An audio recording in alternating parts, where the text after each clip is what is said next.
Welcome, everybody. I'm John Haig, and I am the co-director of the Mustafa Rahmani Center for Business and Government. I am incredibly pleased that tonight we have a terrific discussion. It is on the book, The Dragon, the Eagle, and the Private Sector, Public-Private Collaboration in China and the United States. It is truly a collaboration in and of itself across Harvard, Stanford, and China Fudong University. So we're incredibly fortunate to have just a terrific group of people here to talk about the book. I want to introduce them just very briefly. We have Karen Eccleston from Stanford, the Friedman Spogli Institute.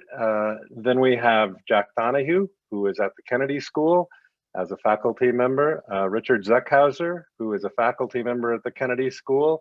And we're also joined by Professor Yizha Jing from Fudan University, who is China's leading expert scholar on collaborative governance, and will also be speaking with us today for as part of the discussion panel. It is also the situation we have Larry Summers speaking virtually and speaking through a video. He couldn't make it this evening, but we are going to provide, he had a fairly lengthy discussion of the book that we're going to introduce. I think everybody knows who Larry is. He's a Charles Eliot University professor, former Secretary of the Treasury, and former president of Harvard. We will start with that, and then we will come back to the panel. With that, Scott, if you could play the comments from Larry. I'm really glad to have this opportunity to reflect on the book by Eccleston, Donahue, and Zuckhauser on collaborative governance in the United States and China. I want to say why I think this kind of research is so very important, and then raise a few questions about their approach. We live in many ways in a world of juxtapositions and oppositions. State versus market, planning versus the invisible hand, China versus the United States. And yet, so much of what actual life is about is what game theorists call positive sum games, what business theorists call coopetition, situations involving both cooperation and competition, and what practical people call getting along.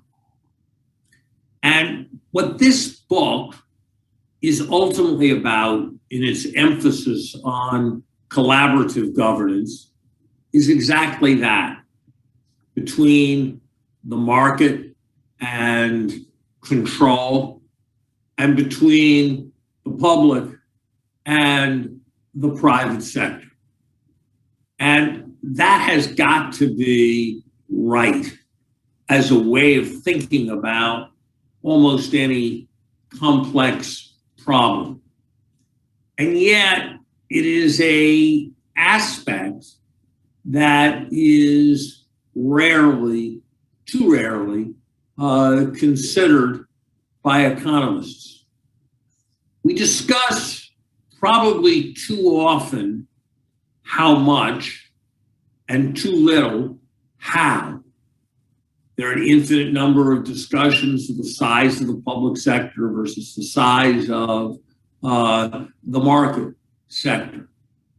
But there's too little on how the boundaries should be managed in the wide range of activities that involve both sectors. I think of this kind of work as micro economics.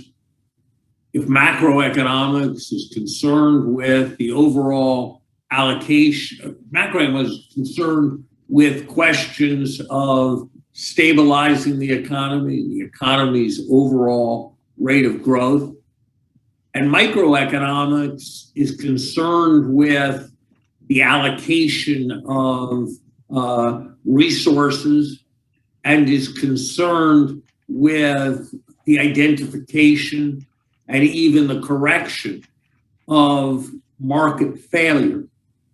Collaborative governance is concerned with how particular tasks and particular commitments of resources, once decided on, are going to be best accomplished. Ultimately, I would rather live in a society that doesn't make precisely the right resource allocation choices, but that pursues its objectives efficiently and effectively, than a society that makes the right resource allocation choices, but can't actually do anything with any effectiveness. And so I think this kind of thinking about collaborative governance is of profound importance. I think this kind of research is very valuable because, on the one hand, it brings some rigor and some analysis to mushy ideas about cooperation. In the context of Michael Dukakis's presidential campaign 30-some years ago, I coined the phrase, the governor doesn't believe in a simple invisible hand, and doesn't believe in the heavy hand of government, but believes in a helping hand of government. And I think that was not a bad way of evoking a kind of moderate, progressive philosophy. But what I wasn't able to do, and frankly, what he wasn't able to do, was take it much beyond that, to distill principles of what kinds of arrangements were likely to work and what kinds of arrangements were less likely to work. And so this book brings analysis and rigor to experience, and perhaps even more rarely for economists, brings experience to analysis and rigor with its thoughtful case studies. Much of what I've said could have been said about the earlier Donahue and Zeckhauser work on collaborative governance.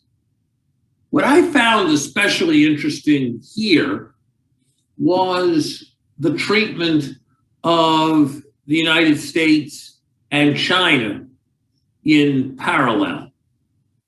The eagle and the dragon, if you like.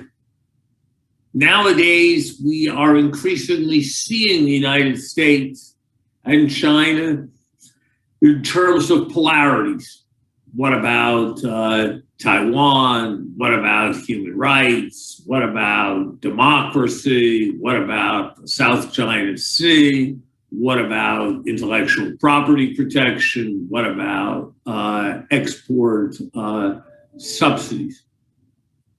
But that is probably not the only prism through which we should think about learning from the separate experiences of the United States and China. People in both countries want to be more prosperous. People in both countries want to enjoy better parks. People in both countries want to have a functioning infrastructure that enables grandparents to visit their grandchildren and businesses to visit their customers and so forth. And so by pointing out commonalities of problem, and even more by pointing out commonalities of solution, albeit middle ground solution reached from opposite goal lines towards the neighborhood of the 50-yard line.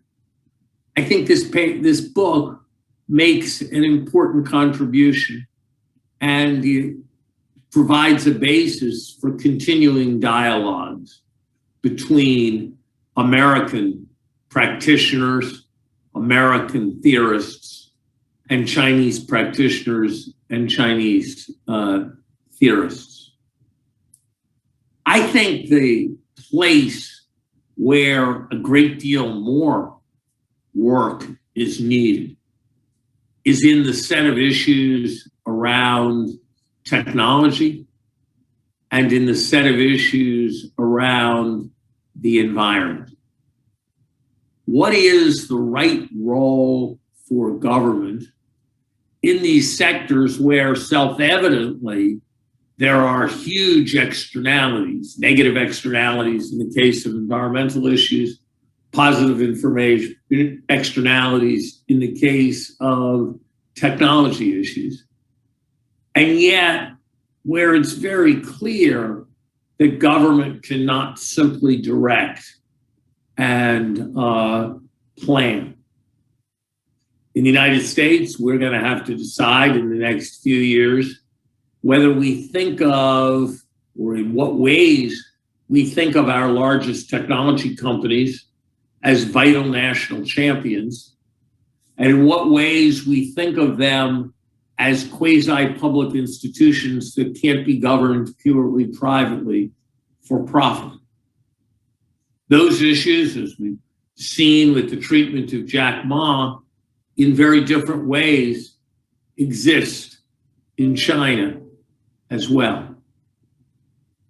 We have the same kinds of issues with respect to climate change. I believed 10 years ago that climate change was immensely difficult politically, but not very difficult intellectually. If you put a sufficiently high price on carbon, then the world would get to the right answer. And if you didn't, then it wouldn't.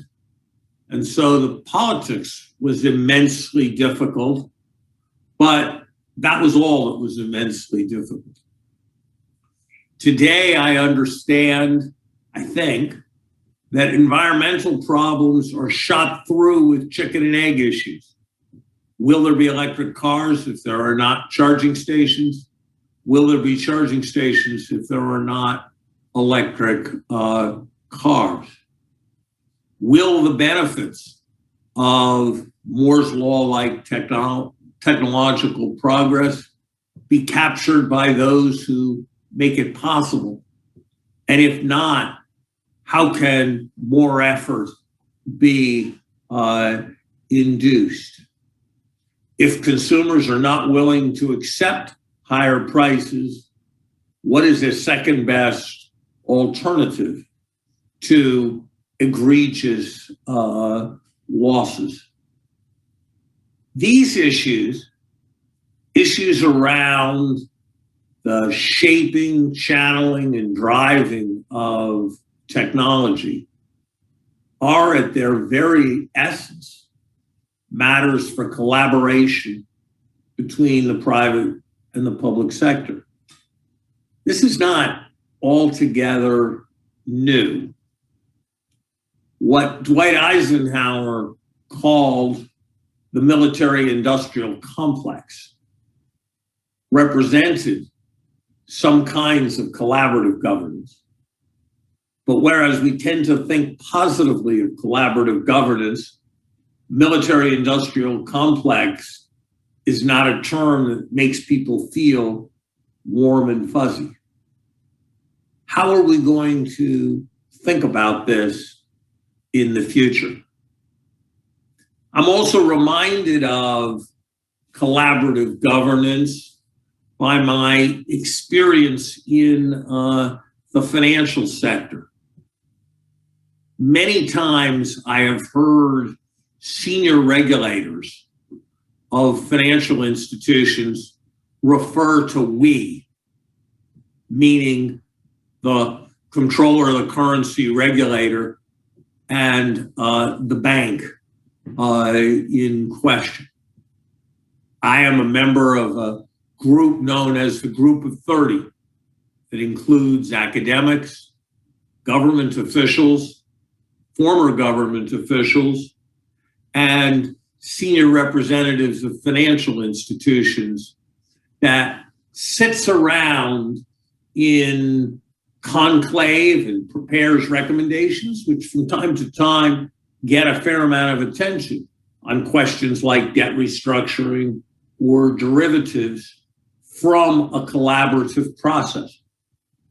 Is that a highly positive thing? Or should one view that collaboration with some suspicion because of the ways in which it involves co-optation? I don't know the answer to any of these questions with confidence or others that I could formulate. But I do have the confident conviction that the ideas explored in this important book will help us find a way forward. And I have the confident conviction that whatever may have been true 50 years ago, as a consequence of progress, widget production is going away of candle making and farming. Because of our spectacular success in increasing productivity, the number of people involved in it is shrinking. And so if it was right for the economic textbook of 1950 or 1920 or 1890 to treat widget production by canonical firms as the canonical example of what happened in the economy, I believe the kinds of collaborations explored in this book are an increasing share of the economy, and a generation from now will be a far larger share of the economy in both China and in the United States. And that's why these reflections and the webinar that I'm going to be sorry to miss is so profoundly important. Thank you very much.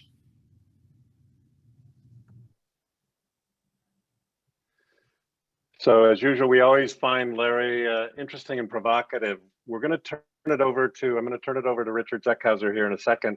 Just a couple things I wanted to mention.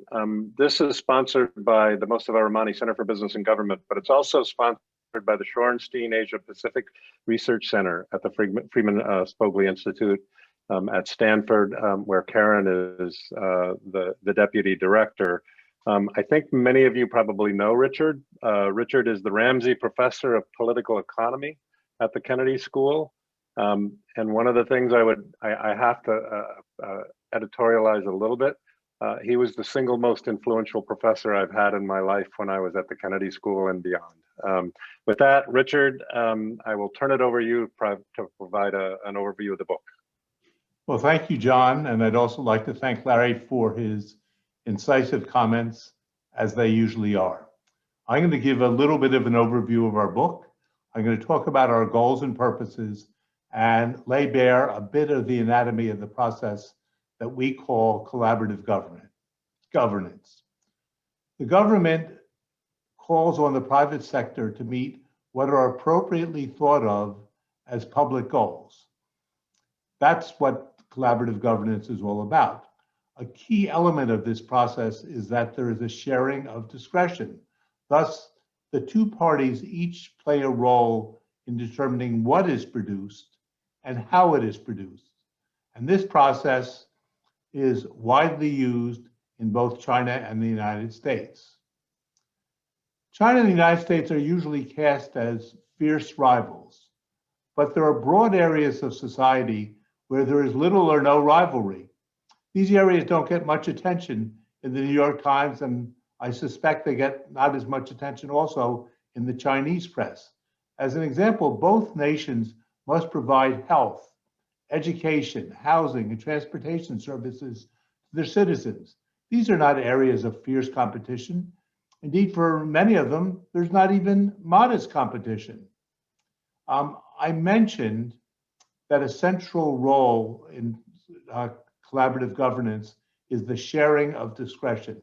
Thus, we're not talking about contracting at one pole, and we're not talking about complete laissez-faire at the opposite pole. We're talking about production processes that call on the best capabilities of both sectors and grant each of them an element of control. Now, to be sure, though, we're going to be talking about similarities. There are major differences between China and the United States in the ways they produce the types of goods and services we're discussing. So state-owned enterprises play a major role in China. They are a scarce beast in the United States. In the United States, nonprofit enterprises are widely found and are growing rapidly as a segment of the society. They play quite a modest role within China. But beyond these major differences, there are also major similarities. Both nations are highly pragmatic.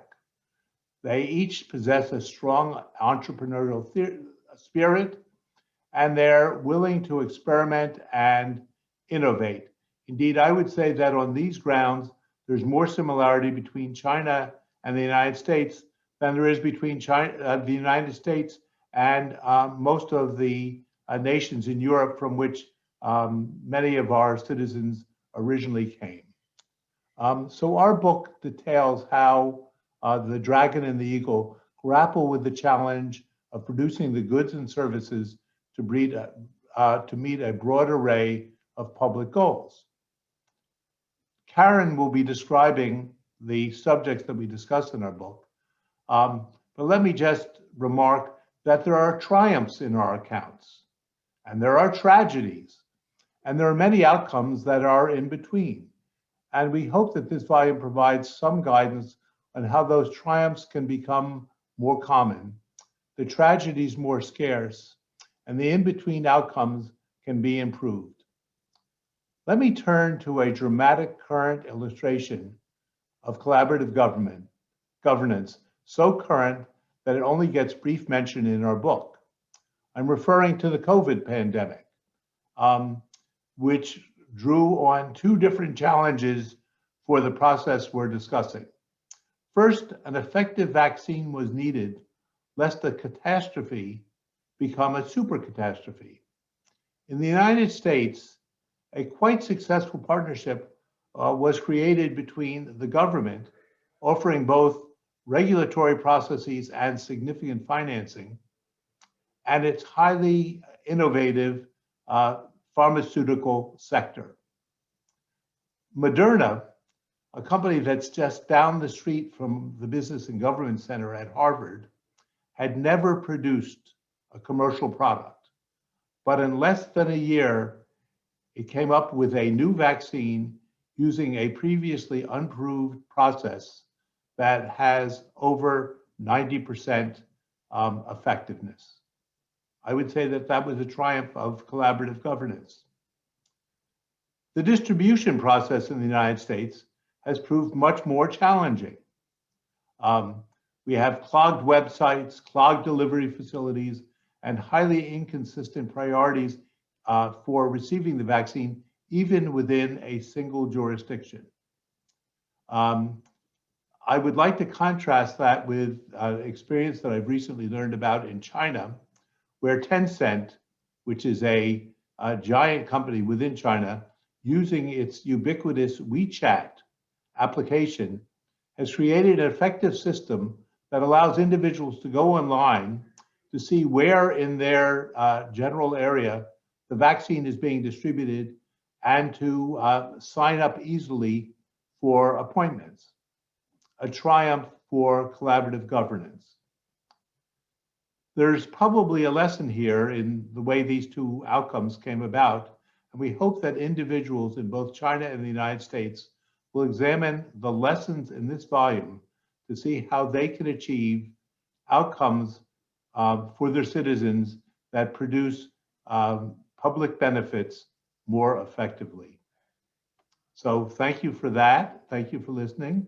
And I will now introduce my colleague, Karen Eccleston, who, as John mentioned, is at Stanford University. Karen is a senior fellow there. And Karen will provide an overview of our book. Thank you very much, Richard, and thank you all for joining us today. I will continue discussing the concepts and the applications in the book by giving a tour. So as Richard mentioned, we define many of the concepts in our first section of the book. We talk about the context in both countries where those concepts are applied. And the main part of the book discusses 5 different policy domains where we provide detailed historical legacies and case studies of application of collaborative governance, starting with building the railroads that build the nation historically in both countries and the high-speed rail network in China. We talk about real estate's intricate tangle of public and private. We talk about hosting the Olympics and the experience of public and private sector in that endeavor in both countries. And final 2 domains have to do with developing human capital. We talk about the truest wealth of nations creating human capital in education and state and market in population health and health care. And the final chapter of the book looks at what we call the transparency imperative. So we don't have time to go over any of the details of the case studies here. I'll just briefly mention what we talk about in the health chapter. As Richard overviewed, we talk about historical development and provide case studies. This involves the evolution of pooled financing and how China got to universal health coverage, but also the evolution of mixed ownership in China's health sector. As Professor Summers mentioned, that both countries have evolved towards a similar outcome in some cases. You might consider health care delivery in this way, whereas in China was dominated by the government sector. There's been an evolution towards more mixed ownership and development of a new category of the private not-for-profit, which in the United States has been the dominant category for a century among community hospitals, at least. We also talk about elder care services and, as Richard mentioned, collaborative governance in response to the pandemic, which was just unfolding as we were finishing this book. And today, to talk to us about some other research on China, we're delighted to have joining us Professor Yijia Jing, who is a co-author on another chapter in a different book. And we're delighted he was able to comment on this book and join us from Shanghai live today. Yijia Jing is the Changjiang Scholar, Secret Chen Chair, Professor of Public Management, and Dean of the Institute of Global Public Policy, Professor of the School of International Relations and Public Affairs at Fudan University. So Professor Jing, over to you. Thank you, Karen. It's my big pleasure to be part of this book launch event. I want to first congratulate my 3 old friends, Karen, Richard, and Jack, for producing this brilliant new book. This book is a result of their decade-long research in the areas of contracting and collaborative governance. It is also a new venture into the China-US comparison. I believe it will be read by many. And a book review of this book has just been published in a journal I edit, Global Public Policy and Governance. You can all get to the website to get a copy of this review for free. Today's topic, collaborative governance, is important for both China and the United States and for the whole world. I think this is an unavoidable strategy for modern governments to survive in a world that expects the government to be small but effective, to cost less but provide more. The government has to engage external actors to handle complex issues in need of complex capacities. I think the book correctly finds that despite the many huge differences between the two countries, both China and the US are modern and complex societies. So the demand for collaborative governance is consistent across the two countries. As the audience may not be familiar with China, upon the request from Karen, I will say a few points based on my research and my observations. First, collaborative governance in China has demonstrated strong path dependence. It has been incremental, informed, and in-depth, collecting benefits and avoiding risks in cautious ways. Collaborative governance in China started from economic areas, then spread to social and other areas. There has been a state-centered approach. So that means the partners are not exactly equal.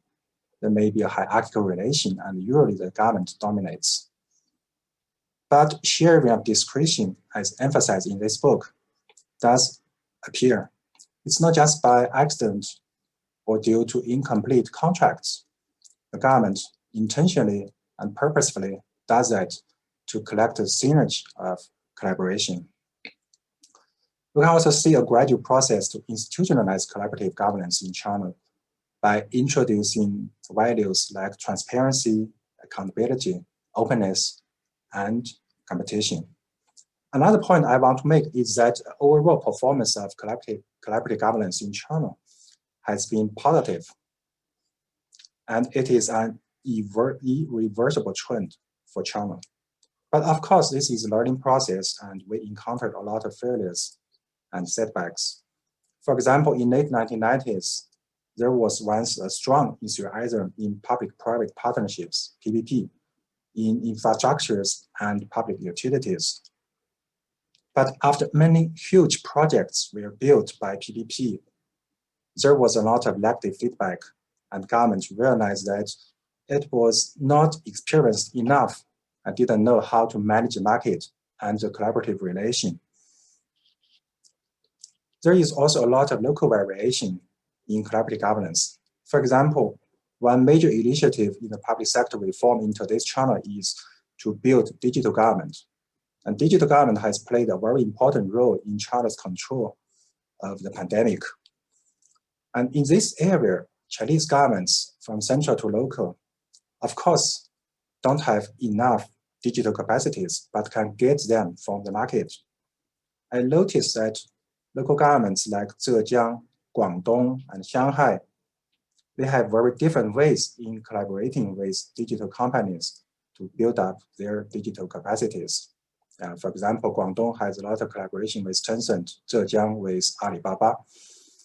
And in that process, local governments in China have been learning how to balance their roles, multiple roles as partners, as industrial policy makers, and also as market regulators. The final point I want to make is that collaborative governance in China is not just practiced in domestic issues. It's also being practiced in China's increasing global engagement. For example, in the area of international development, the headquarters of the BRICS Bank is in Shanghai. And this bank is governed by, in a kind of shared way between the 5 BRICS countries.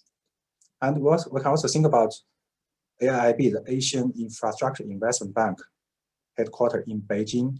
So even if China holds the majority of its shares, collaboration has been exercised with other country members. And China is also promoting collaboration in its Belt Road Initiative. And even if for the China-US relation, I think decoupling has never been supported by the Chinese government, which still expects a kind of win-win situation between China and the US. So to conclude, I think this book is a cutting-edge contribution to the research of collaborative governance. Its values are beyond China and the United States. I also think that this book reminds us how important collaborative governance between China and the United States in global affairs is. Thank you.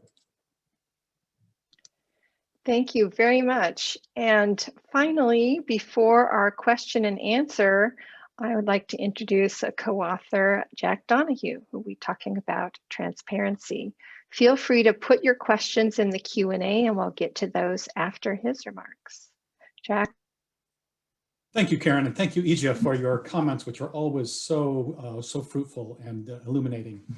Our last chapter has to do with transparency, and it's probably the chapter where we are the most prescriptive. We do get into some prescriptions throughout the book, but this is the one where we actually make a call for transparency as an important broad spectrum accountability device. Now, transparency is, in the United States, it's a bit of a fetish, governmental transparency, probably more in principle than in practice, but it is something that you can get heads nodding in enthusiasm anytime you talk about transparency in government. This is not something that we would expect China to adopt the US approach in any kind of, of cookie cutter way. Transparency is important, but transparency in China should be transparency with Chinese characteristics, if I may. But it's crucial for China, I think, to embrace the transparency imperative because, the evil twin of collaborative governance is cronyism or corruption. And there are lots of countries and lots of policy arenas where collaborative governance could be a truly effective way to increase innovation and efficiency and flexibility, but is not available because the populace will be convinced that any interaction between the public and private sectors amounts to sort of collusion on the part of elites against the public interest. And therefore, the highly promising approach of collaborative governance is simply off the table in those countries and those policy arenas. And it would be a shame for this to happen in China because the potential for collaborative governance to amplify the ability of China to create public value through interaction between its public and private sectors is just so great, and it would be a shame to squander that. Thank you very much, and I will turn it over again to John Haig for some concluding observations, and then we will entertain your questions. So my comments really are I'm gonna leave it with Karen. Karen's gonna help manage the Q&A. I would encourage you to feel free to put them into the Q&A chat. I've always found with this group that anything is fair game. I will start this off very briefly. One of the questions that's in the chat area, the Q&A section now, is not necessarily specific to China, or it's more directed at the United States. Do you have any thoughts or any lessons from the Texas power fiasco as it relates to collaborative governance or its failure? And Karen, I'll leave it to you to manage the rest. Okay, so let me respond to that, John. There's a maxim that I use in my course, I even used it when you were there, which is diagnosis before prescription. And we had a talk a couple of days ago where Bill Hogan, who's been heavily involved in the design of the Texas system, and is one of the nation's, indeed the world's leading energy experts, said that many aspects of that are discussed as what going wrong in Texas have been significantly misdiagnosed. And it's often said that a crisis is a terrible thing to waste, but a crisis is also a terrible thing to lead you to leap to conclusions that might be inappropriate. And I think that almost any jurisdiction has that particular tendency. Indeed, Bill raises the question as to whether this was really a 1 in 100-year phenomenon and how much money should we be willing to spend to reduce the likelihood of such a phenomenon going forward. And I think that that's a general lesson for almost any catastrophe, including the pandemic. And sometimes we spend much too little in preventing them or in preparing to cope with them. And sometimes we spend much too much. We should make that a deliberation rather than something, for example, that we would discuss now just a short period after that, because we really don't know exactly what went wrong. So Jack, did you have anything you wanted to add to that, or should we move on to the next question? So we have a question here, perhaps Ija would like to comment, and then if Richard or Jack also, how does China's pursuit of self-sufficiency in strategic areas such as semiconductors affect its collaboration with the private sector? Ija, any thoughts on that question you would like to share?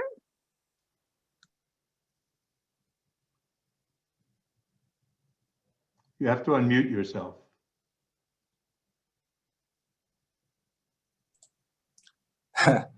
Okay, so sorry. Thank you for this interesting question. As I mentioned, the situation of digital government, because for China now we are very enthusiastic to bring in high technology into the operation of the government to facilitate its service provision. But the situation is that the government doesn't have enough digital capacities. So I think the situation is just true for the development of the semiconductor industry. Basically, the government, doesn't have much in its own hand. So it has to cooperate a lot with the private industry. So in that process, I think government doesn't just play a role of collaborator. Just as I mentioned, the government needs to balance its role as a collaborator, as an industrial policy maker, and also as a market regulator.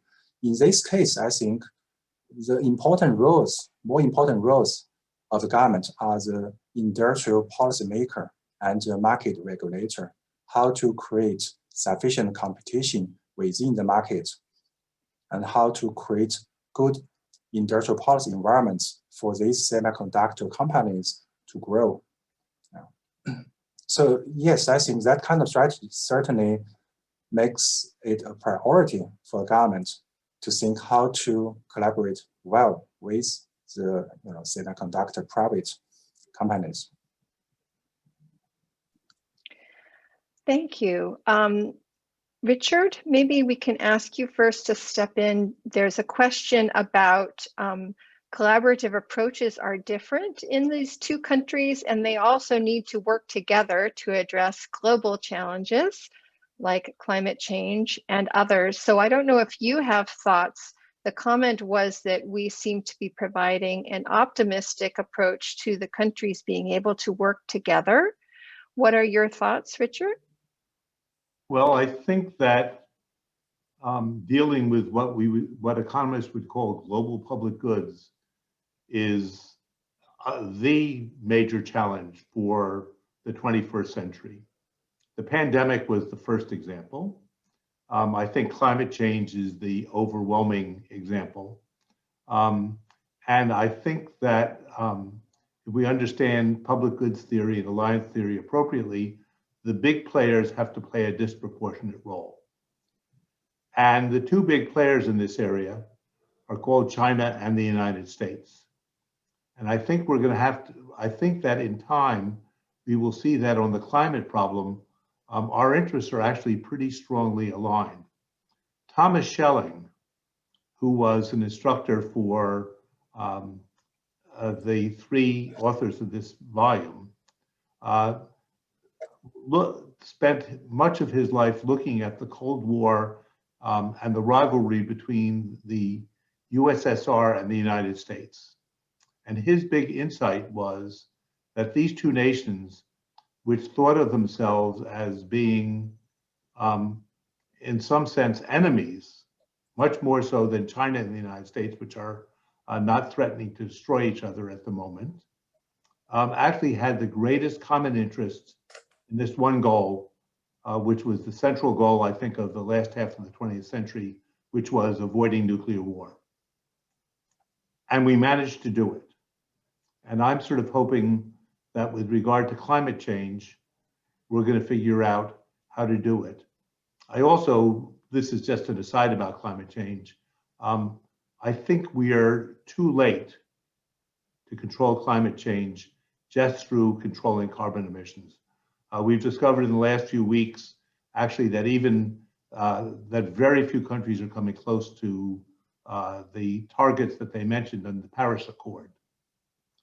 And we're likely to have 2 degrees centigrade warming unless we do something else, which will involve some technological mechanism, which could be flight in the stratosphere into living aerosols. It could be carbon sequestration and planting of trees, but we're going to have to move in that direction.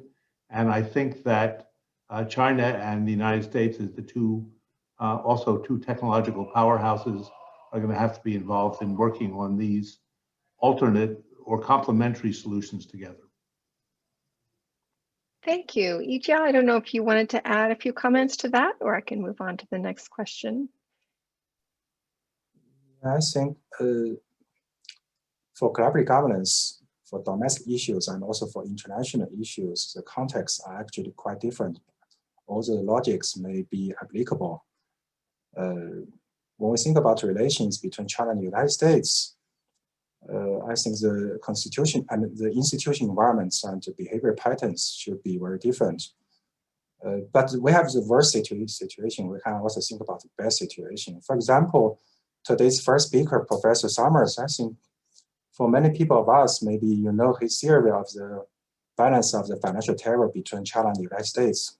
Because previously we think about the balance of nuclear terror between Soviet Union and the United States. Then he coined that item, the balance of financial terror. So I mean, we cannot get into too much detail, but it simply means that both countries are believed to be able to destroy another financially. Then no one wants to destroy another party, okay?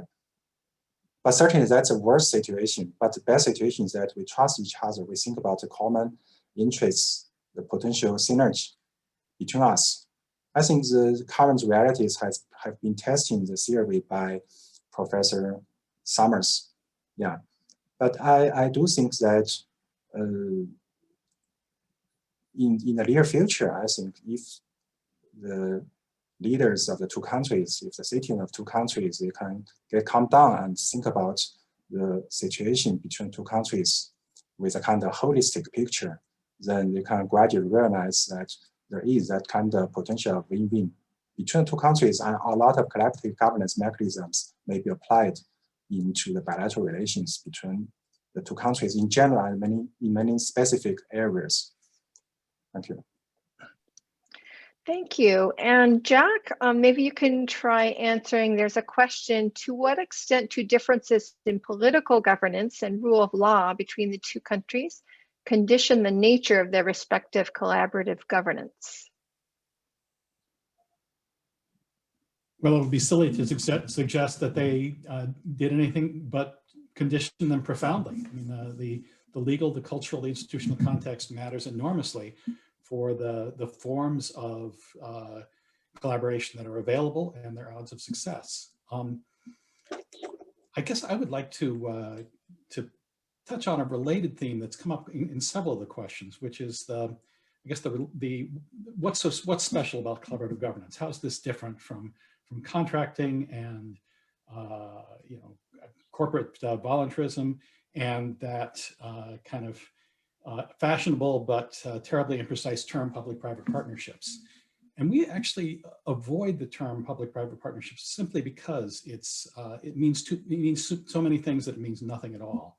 And our definition of collaborative governance does hinge on the notion of recognized, explicit, intentional, and managed sharing of discretion between the public and private sectors. And government's ability to do that is deeply conditioned by the nature of the institutions and the sense of what's legitimate for government to do, and the capability in terms of institutions and human capital within government. So you do have to understand what your government is capable of before you begin to think about collaborative governance. And some governments simply aren't capable of it at all. Some governments don't have the analytic capability or the popular legitimacy to engage in this high potential, but rather complex and error-prone form of collective action.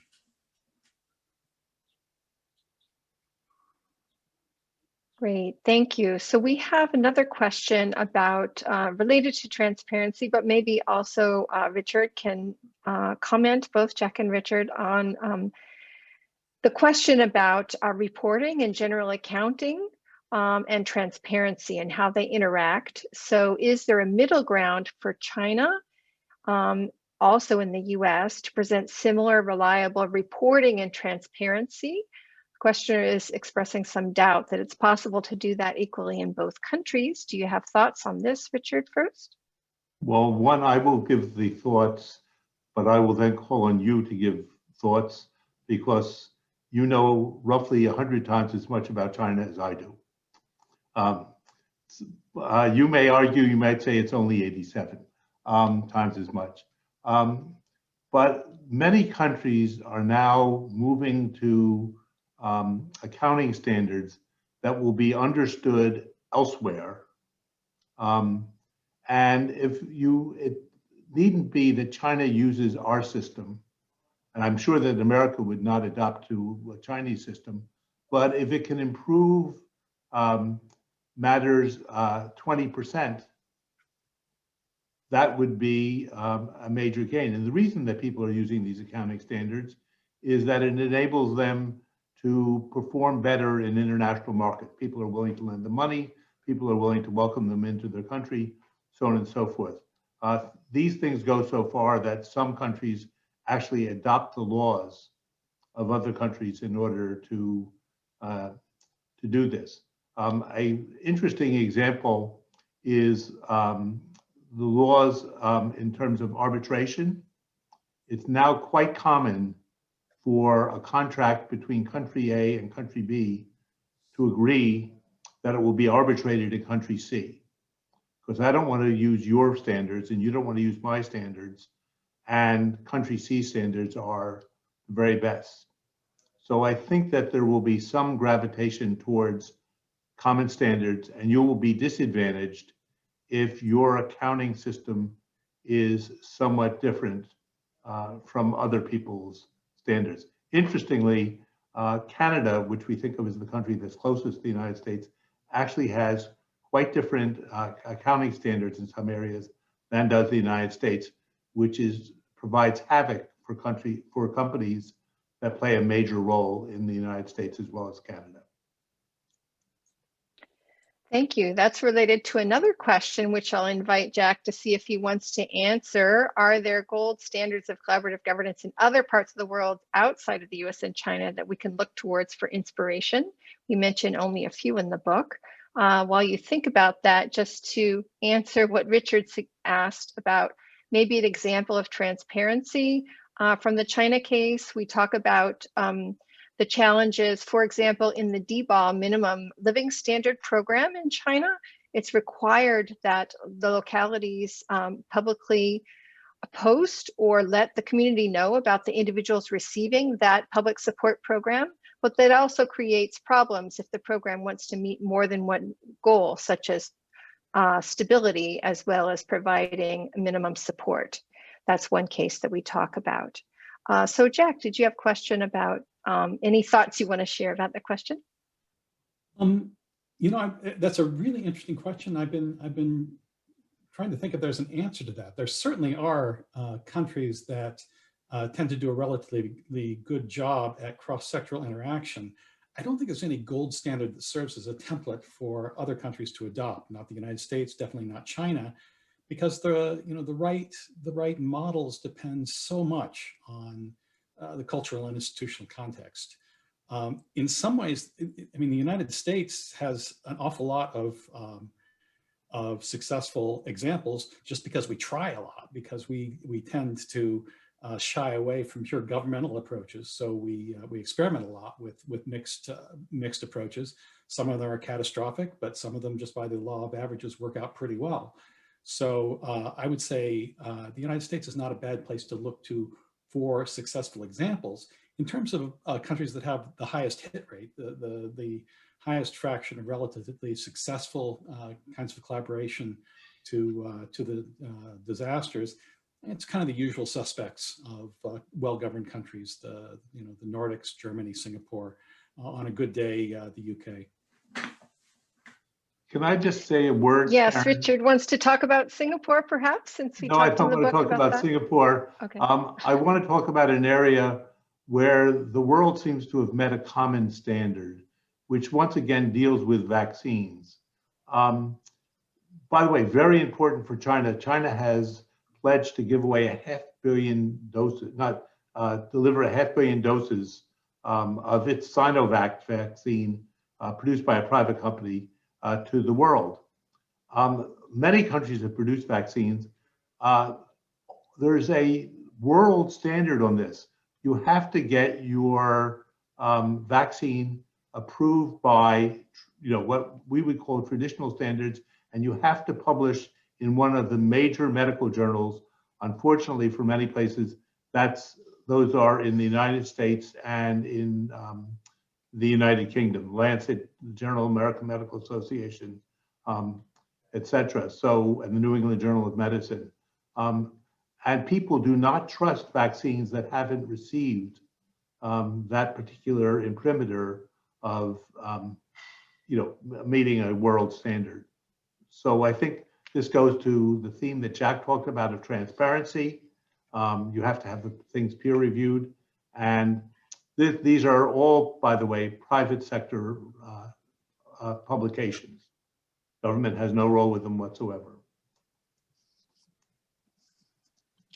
So we're coming up upon an hour. Maybe I'll pose this question, and if any of our panelists today would like to answer, are there certain frameworks for collaborative governance that are consistently more effective than others in particular contexts?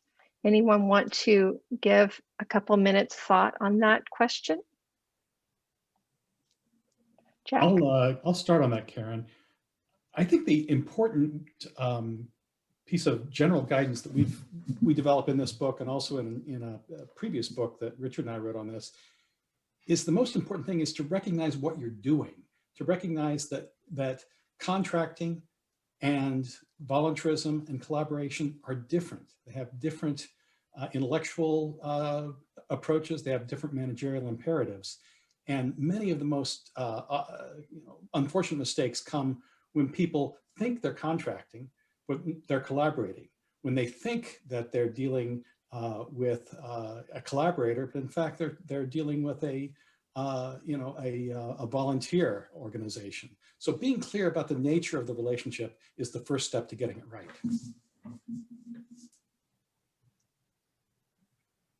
Go ahead, Richard.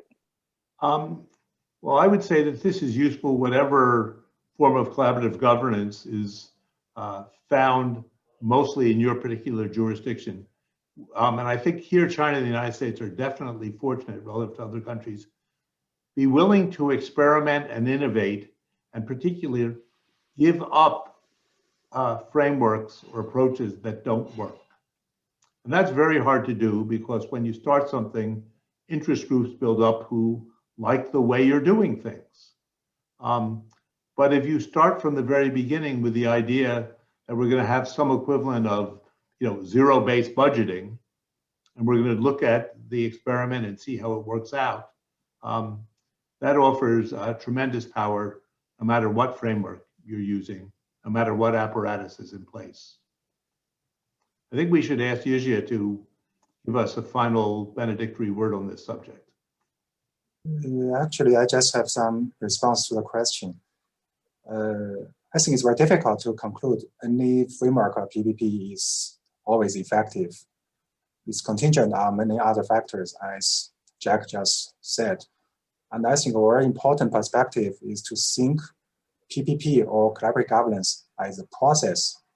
It's not just a kind of one-shot decision to determine who will be our partners. That may be just a beginning stage. And then we have to establish appropriate mutual relations based on rules and informal principles. And we have to monitor that process, manage that process to evaluate the performance, then come up with some further measures, steps even punishment and rewards. So that's a process, that's a dynamic process in need of management. Thank you. Thank you very much. Indeed, in our book, we emphasize in many of the chapters that process of analysis and revision, so we appreciate your highlighting that. I just want to conclude by thanking everybody today. 谢谢大家. Thank you all for joining us today and for your interest in public-private collaboration. On behalf of the 1/5 of humanity that call China and the US home, and who working together can also forward global collective interests. We hope to hear from you about your ideas upon reading the book, perhaps after the paperback or a Chinese edition become available. Many thanks to our esteemed commentators today, Lawrence Summers and Yijia Jing. And thanks to the others who also provided endorsements and reviews of our book, Fareed Zakaria, Anthony Sage, David Lampton, Yefei Hu.